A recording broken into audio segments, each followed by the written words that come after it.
देखिए, कांवड़ की यात्रा वो ही लेने जाता है जिसके दिमाग में कबाड़ भरा होता है। कबाड़ किस चीज का? कि मैं धर्म की रक्षा करूंगा। अरे तेरी बीवी की इज्जत जो है खतरे में है, तेरे बच्चे का भविष्य खतरे में है और तू धर्म की रक्षा करने जा रहा है। धर्म आपको रोटी नहीं देता, धर्म आपको रोजगार नहीं देता, धर्म आपको शिक्षा नहीं देता, धर्म आपको कपड़ा नहीं देता, धर्म आपको मोबाइल, लैपटॉप, साइंस, विज्ञान से बनी हुई कोई भी चीज नहीं देता। धर्म ने सुई तक नहीं दी है जिस सुई से हम अपने कपड़े सिलकर अपनी इज्जत बचा ले। तो क्या करना है आपको उसको बचाने के लिए? अगर आपको बचाना तो मानवता बचाइए, अगर आपको बचाना तो अपने बच्चों की शिक्षा बचाइए। आपको गुमराह किया जा रहा है क्योंकि धर्म की आड़ में ही आपके अधिकारों को काट काट के कमजोर किया जा रहा है। कल को आपको भीड़ बना देंगे, एक ऐसी भीड़ जो जिधर को हाँक लो उधर को हाँकने वाली। ये भीड़ को भेड़ की तरह मानते हैं और देश की आम जनता को इसी तरह से इन्होंने गुमराह किया हुआ है। जब 15 अगस्त को घर घर तक झंडा आप फहरा सकते हो, झंडा यात्रा निकाल सकते हो, तिरंगा यात्रा निकाल सकते हो, तो संविधान दिवस पर आप संविधान यात्रा क्यों नहीं निकाल सकते? लेकिन उन्होंने ऐसा नहीं किया। उन्हें पता है कि संविधान यात्रा निकाल दी तो ये लोग कांवड़ यात्रा छोड़ देंगे, अगर संविधान यात्रा निकाल दी तो ये लोग रोजगार यात्रा निकाल देंगे कल को, अगर संविधान यात्रा निकाल दी तो कल को ये शिक्षा, समान शिक्षा की लड़ाई लड़ने के लिए सड़कें भर देंगे। इसलिए वो संविधान की यात्रा नहीं निकालना चाहते। इससे पता चलता है कि सरकार कितना चाहती है कि संविधान लोगों तक जाए। मौका है तो इस संविधान दिवस के मौके पे आप क्या बहुजनों को संदेश देना चाहेंगे? आज संविधान दिवस के मौके पर सबसे बड़ी बात तो यह है, जो देश के 130 करोड़ आबादी है, जो इस देश का जन गण मन है, वह सभी इस भारतीय संविधान को सुरक्षित करने के लिए प्रयासरत रहे। क्योंकि कुछ इस तरह से देश के नागरिक बनकर ऐसे लोग भी भारत में बैठे हैं जो संविधान को निरंतर खत्म करने की और समीक्षा करने की कंटिन्यू बात करते रहते हैं। तो मेरा यही यहाँ से संदेश है समस्त देश की जनता को कि संविधान की सुरक्षा करें। संविधान के अंदर ही आपका जीवन और आपका मान सम्मान सुरक्षित है। देश दीदी जो है हमारी इस क्रम में क्या कर रही हैं अपनी तरफ से? देखिए, इसके लिए हम लोग देश की जनता को संविधान के बारे में जागरूक कर रहे हैं लगातार। अगर हम वास्तव में कहें कि देश के अंदर संविधान के बारे में अगर आम जनता ने जाना है, गांव के पिछड़े जो लाइन में खड़े लोगों ने जाना है, समझाए महिलाओं ने जाना है, तो ये सब इस देश के उन्हीं लोगों की बदौलत जागरूकता आई है जो हम जैसे लोग काम कर रहे हैं, जो सड़कों पर काम कर रहे हैं, जो न्याय की बात कर रहे हैं, जो बार बार कहते हैं कि आपके अधिकार किसी धर्म में सुरक्षित नहीं है, किसी मजहब में सुरक्षित नहीं है। अगर आपके अधिकार सुरक्षित हैं तो भारतीय संविधान के तहत सुरक्षित हैं। जैसे कि सीए और एनआरसी का जब कानून आया, बिल संसद में आया, तो सारे मुस्लिम भाइयों ने, देश की समस्त मुस्लिम आबादी ने संविधान को सीने पर लगा करके आंदोलन किया, क्योंकि उन्हें पता था संविधान के तहत ही आप सड़क पर उतर सकते हैं, आंदोलन कर सकते हैं, अधिकारों को बचा सकते हैं। बहुजन आंदोलन बढ़े जा रहे हैं, फिर भी सरकार के ऊपर कोई जू नहीं रही। देखिए, तानाशाही सरकारें जो होती हैं वो केवल ऐसे ही रवैया दिखाती हैं कि हम किसी की नहीं मानेंगे। किसान रहे, उन्होंने धोखा दे करके कहा कि हम वापस ले लेंगे ये कानून, ये बिल वापस ले लेंगे। उसके बाद जब किसान अपने अपने घर चले गए तो उन्होंने कहा कि हम वापस नहीं लेंगे। इस देश में जब आंगनबाड़ी महिलाएं सड़कों पर उतरती हैं, जंतर मंतर आती है तो ठीक है आपके अधिकार हम दे देंगे। जब वो घर चली जाती हैं फिर बेईमानी कर लेती है। तो ये सरकार देश की आम जनता के साथ बेईमानी कर रही है, महिलाओं के साथ, युवाओं के साथ। रोजगार के नाम पर युवाओं को यहाँ कांवड़ की यात्राएं दे दी हैं, रोजगार के नाम पर यहाँ युवाओं को क्या कहते हैं, जगह जगह पर फिल्मों का बहिष्कार करने के लिए दे दिया है, नाटकों का बहिष्कार करने के लिए दे दिया है, नेताओं के पीछे भागने का रोजगार दे दिया है। क्योंकि वो जब बेकार रहेंगे और कमजोर रहेंगे, आर्थिक रूप से टूटे हुए रहेंगे तो नेताओं के पिछलग्गू बनेंगे। हाँ, नेताओं से कहेंगे साहब हमारा थोड़ा सा काम करा दो ताकि 1000-2000 बच जाए, रोजी रोटी चल जाए।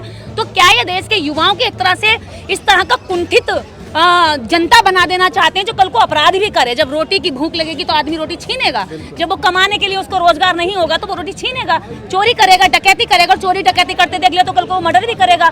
इसी तरह से आपराधिक देश को बना देना चाहते हैं। तो हम देश के अंदर चाहते हैं कि देश की आम जनता संविधान को सुरक्षित रखे।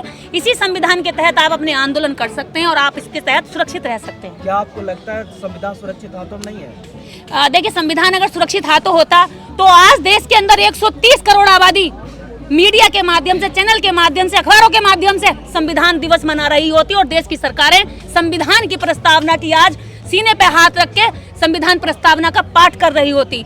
जब 15 अगस्त को घर घर तक झंडा आप फहरा सकते हो, झंडा यात्रा निकाल सकते हो, तिरंगा यात्रा निकाल सकते हो, तो संविधान दिवस पर आप संविधान यात्रा क्यों नहीं निकाल सकते? लेकिन उन्होंने ऐसा नहीं किया। उन्हें पता है कि संविधान यात्रा निकाल दी तो ये लोग कांवड़ यात्रा छोड़ देंगे। अगर संविधान यात्रा निकाल दी तो ये लोग रोजगार यात्रा निकाल देंगे कल को।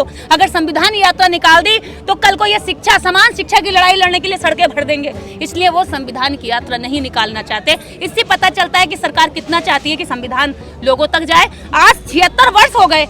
मुझे ये बताइए, इन 76 वर्षों में कितने लोग ऐसे हैं जो संविधान के बारे में जानते हैं, या संवैधानिक अधिकारों के बारे में जानते हैं, या दायित्वों के बारे में जानते हैं? कितने लोग हैं? अभी मुझे लगता है कि मौलिक अधिकारों का भी पूरी तरीके से आम जनता तक प्रसार नहीं हुआ था। क्या मैडम आप मानती हैं कि जो मुस्लिम लोग हैं संविधान को मानते हैं, लेकिन संविधान के मानने वाले मुस्लिमों का साथ क्यों नहीं देते? संविधान को मानने वाले मुस्लिमों का साथ क्यों नहीं देते? क्यों नहीं देते? संविधान को मानने वाले ही मुस्लिमों का साथ देते हैं। आप कैसे कह रहे हैं ये? इस देश के अंदर अगर मुस्लिमों का साथ किसी ने दिया है तो संविधान को मानने वालों को ने दिया है।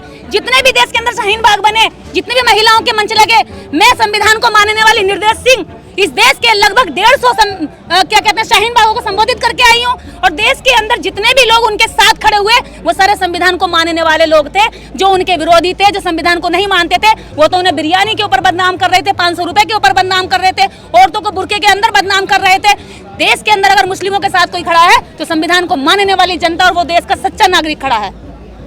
अच्छा, मेरा एक सवाल है कि कांवड़ियों के अंदर सबसे ज्यादा बहुजन लोग ही जाते हैं, लेकिन इस दिशा में आप कैसे यानी कि उनका दिमाग जो है परिवर्तित करेंगे कि वो उस दिशा में न जाकर मिशन की दिशा में आया, बाबा साहब अम्बेडकर जो कहते थे उस दिशा में काम करें? देखिए, कांवड़ की यात्रा वही लेने जाता है जिसके दिमाग में कबाड़ भरा होता है। कबाड़ किस चीज का? कि मैं धर्म की रक्षा करूंगा। अरे तेरी बीवी की इज्जत जो है खतरे में है, तेरे बच्चे का भविष्य खतरे में है, और तू धर्म की रक्षा करने जा रहा है। धर्म आपको रोटी नहीं देता, धर्म आपको रोजगार नहीं देता, धर्म आपको शिक्षा नहीं देता, धर्म आपको कपड़ा नहीं देता, धर्म आपको मोबाइल, लैपटॉप, साइंस, विज्ञान से बनी हुई कोई भी चीज नहीं देता। धर्म ने सुई तक नहीं दी है जिस सुई से हम अपने कपड़े सिलकर अपनी इज्जत बचा ले। तो क्या करना है आपको उसको बचाने के लिए? अगर आपको बचाना तो मानवता बचाइए, अगर आपको बचाना तो अपने बच्चों की शिक्षा बचाइए। आपको गुमराह किया जा रहा है क्योंकि धर्म की आड़ में ही आपके अधिकारों को काट काट के कमजोर किया जा रहा है। कल को आपको भीड़ बना देंगे, एक ऐसी भीड़ जो जिधर को हाँक लो उधर को हाँकने वाली। ये भीड़ को भेड़ की तरह मानते हैं और देश की आम जनता को इसी तरह से इन्होंने गुमराह किया हुआ है। ऐसे लोगों का उन्होंने ब्रेन वॉश कर दिया, चाहे डर का माहौल बना के या किसी भी तरीके से, लेकिन आप लोग उन्हें वापसी दिशा में लाने के लिए, जैसे उन्होंने एक डर का माहौल बनाकर उन्हें ये पूजा पाठ में उलझा दिया है, आप इन्हें वापस कैसे लेकर आएंगे? देखिए, वापस लाने का एक ही माध्यम है कि जितने भी लोग देश के अंदर खुद को अम्बेडकरवादी कहते हैं या देश का जिम्मेदार नागरिक कहते हैं, वह सभी लोग मुहिम चलाएं। जितने लोगों को जा करके कह सकते हैं, जगा सकते हैं, गांव में, शहर में, जितने भी ग्रामीण अंचल में लोग रहते हैं उनके साथ जा करके आप जो है इस संविधान की प्रस्तावना के बारे में बताएं, उनके अधिकारों के बारे में बताएं। जितने चैनल्स हैं, ये लोकतंत्र के सबसे मजबूत चैनल्स खड़े हैं आज यहाँ पर, क्योंकि यही देश के सभी मुद्दों को आज देखिए, इससे ही पता चलता है कि कितने चैनल यहाँ पर है। आज देश की स्ट्रीम मीडिया एक ने भी संविधान का नाम नहीं लिया, एक ने भी संविधान जितने दिवस के कार्यक्रम हुए उनकी कवरेज नहीं की। इससे पता चलता है कि वो संविधान के तहत लिए अधिकारों का तो खूब मलाई चाटते हैं, लेकिन संविधान को बचाने और उसके प्रचार प्रसार में एक रत्ती भर भी भूमिका नहीं निभाते।